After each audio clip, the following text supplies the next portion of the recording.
Oi, pessoal, continuando então com o nosso assunto, esse que está na tela aí apresentando para vocês são os verbos modais.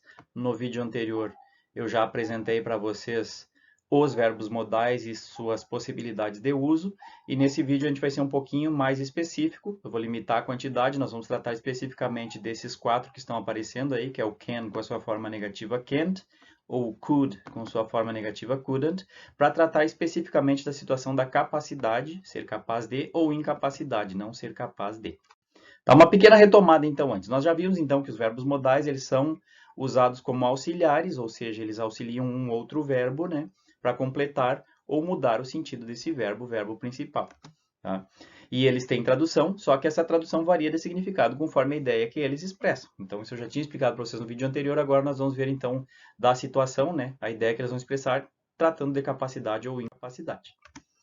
Uma das possibilidades, então, que os verbos modais can e could, com suas formas negativas, can't e couldn't, têm, que eles podem expressar, é a ideia de capacidade e incapacidade. Lembrando que tem outras, mas nesse vídeo eu vou falar especificamente dessa situação aqui, tá?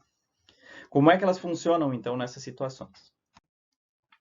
Vamos falar primeiro do can e do can't, tá? O verbo modal can, ou sua negativa can't, significando capacidade, ele pode ser traduzido, então, como nós vimos, como poder ou não poder, ou, dependendo da situação que expressa, como saber ou não saber, conseguir ou não conseguir. Então, só relembrando, eu já tinha falado isso para vocês no outro vídeo, né? Significa dizer, então, que quando ele é utilizado, ele indica que o sujeito de uma sentença tem condições ou não tem condições de realizar uma determinada ação no presente. Essa vai ser a grande diferença do can, can't, do par can, can't, para o próximo que eu vou mostrar, could, couldn't. É a situação temporal. Então, quando eu estou falando de ser capaz de fazer algo ou não ser capaz de fazer algo, mas agora, no momento da fala, no presente, são esses dois que vão ser utilizados, o can ou o can't, tá? Vamos ver alguns exemplos aqui, então. Tratando, então, de capacidade, eu vou utilizar o verbo can e vou dar um exemplo para vocês. O primeiro, acho que até estava no vídeo anterior a mesma sentença. I can speak English. Então, como é que vai ficar essa tradução desse can aqui? Eu estou tratando de uma capacidade, de ser capaz de conseguir fazer alguma coisa. Eu sei, eu consigo falar inglês. Então, a tradução aqui desse can vai ficar melhor para a nossa língua portuguesa é saber e não poder, como é a tradução natural da palavra can, né, do modal can. Então, aqui, para o nosso contexto, por se tratar de uma capacidade de eu saber fazer algo, mesmo não sendo a tradução literal da palavra can, saber, fica melhor traduzido para o português com o saber, né? Eu sei falar. Porque se eu traduzisse com a principal tradução do can, poder, não faz sentido dizer em português eu posso falar inglês. Então, se eu falar com a tradução posso, eu estou tratando muito mais de uma possibilidade do que de uma capacidade. Então, se a ideia é expressar ser capaz de, a melhor tradução aqui fica como saber. Ou conseguir, de repente eu consigo falar inglês também é outra possibilidade, tá? Lembrando que isso expressa o ser capaz de. Né? O sujeito eu é capaz de fazer. Outro exemplo com capacidade. I can solve this puzzle. Ou seja, eu consigo resolver, solucionar esse quebra-cabeça. Percebam aqui a tradução, né? Do can fica melhor dizer eu consigo solucionar. Poderia ser também eu sei solucionar esse quebra-cabeça, mas o consigo dá mais essa ideia de eu sou capaz de, eu tenho esta capacidade. Então, lembrando que essa é a situação, fica melhor traduzido, então, ao invés de poder, se eu disser eu posso resolver esse quebra-cabeça, solucionar, pode ser que esteja falando de uma possibilidade e não da capacidade. Tá? Então, é isso que a gente tem que ter sempre em mente. Eu estou utilizando o verbo modal can, que tem essa tradução principal de poder, mas o que eu estou expressando, na verdade, é uma capacidade de fazer algo, e a tradução saber ou conseguir se presta mais a isso do que a tradução poder. A negativa falando da incapacidade, vamos colocar mais dois exemplos aqui então. He can't ride a bike. O que significa dizer? Que he can't ride a bike. Ele não sabe andar de bicicleta. Ele não consegue andar de bicicleta. Não fica bem dizer ele não pode andar de bicicleta, porque parece que eu estou proibindo ele de andar. Então, a melhor hipótese, a melhor possibilidade de tradução aqui para essa frase com o can é não saber mesmo. Que é como a gente fala em português, olha, eu não sei andar de bicicleta, ou seja, eu não sou capaz de, eu não tenho essa habilidade. Mas então, como a situação é falar de capacidade ou incapacidade, no caso, fica melhor traduzido como não saber. Tá bem? Um outro exemplinho com o can't. We can't leave now. Agora nós vamos traduzir com poder. Vejam a frase, né? We can't leave now, nós não podemos sair agora. Ou seja, tem alguma coisa nos impedindo, nós não somos capazes de sair agora, estamos fazendo alguma outra coisa. Então aqui vai dependendo da situação, aqui o podemos pode entrar, nós não podemos. Ficaria estranho dizer nós não sabemos sair agora, nem nós não conseguimos sair agora, até pode ser.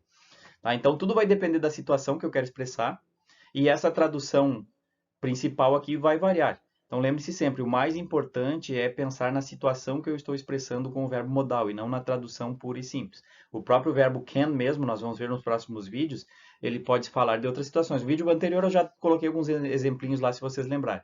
Então pode ser que eu esteja expressando outra coisa que não seja a capacidade, eu posso estar traduzindo, expressando uma permissão, por exemplo, pedir permissão, aí ele tem outro tipo de tradução. Tá? Então, o importante aqui é saber que eu estou lidando com conseguir fazer alguma coisa, saber fazer alguma coisa. Tá?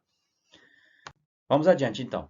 Além do can e do can't, só negativa, né? Nós vimos também no vídeo anterior, eu apresentei rapidamente para vocês o could e o couldn't. A diferença do can para o could e do can't para o couldn't vai ser temporal aqui no caso, quando eu estou tratando de capacidades. Quando eu utilizar esse par para falar do ser capaz de ou não ser capaz de, quando eu utilizar could e couldn't, eu vou estar falando de situações já passadas, tá?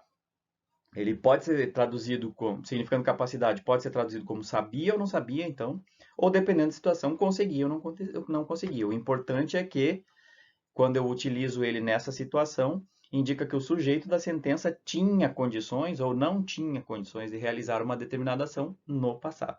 Essa é a grande diferença desse par quando eu trato de capacidades ou incapacidades. É a questão temporal. O que eu consigo fazer agora? Can. O que eu conseguia fazer no passado? Could. E assim por diante também para as negativas, né? Vamos ver o exemplo aqui. Então, uma capacidade no passado, como é que ficaria expressar essa ideia de ser capaz de fazer alguma coisa, só que no passado? Observem a frase aqui. When I was young, I could run a marathon. Ou seja, quando eu era jovem, ou seja, um tempo atrás, eu conseguia correr uma maratona. Eu era capaz de correr. Eu me inscrevia e corria os 41 ponto alguma coisa de quilômetros, que é o percurso natural de uma maratona. Eu tinha essa capacidade. Então, conseguia fica a melhor tradução. Se eu colocar como eu sabia ou eu poderia, não faz sentido dizer quando eu era jovem eu poderia correr uma maratona. O poderia passa uma outra ideia para nós no português.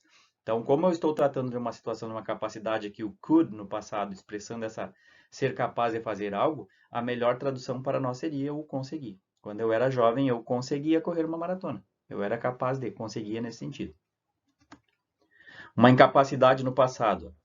10 years ago, I couldn't speak English. Ou seja, há 10 anos atrás eu não sabia falar inglês. Hoje eu sei, mas há 10 anos atrás eu não tinha essa capacidade, eu era incapaz de. Tá? Então, de novo, a tradução aqui é melhor do couldn't. Não é o não poderia, e sim eu não sabia. Tudo depende, repito, tudo depende da situação que eu estou expressando. Quando eu estou tratando da situação específica de ser capaz de ou não ser capaz de, essas traduções vão ser diferentes. Tá bem? Mas aí fica uma perguntinha que eu não falei para vocês no vídeo anterior, né? Mas se eu quiser perguntar para alguém, se eu precisar perguntar para alguém se ele sabe fazer algo, se ele consegue fazer algo, como é que eu formulo uma pergunta, né? Então, se vocês lembrarem, os verbos auxiliares, os verbos modais são auxiliares.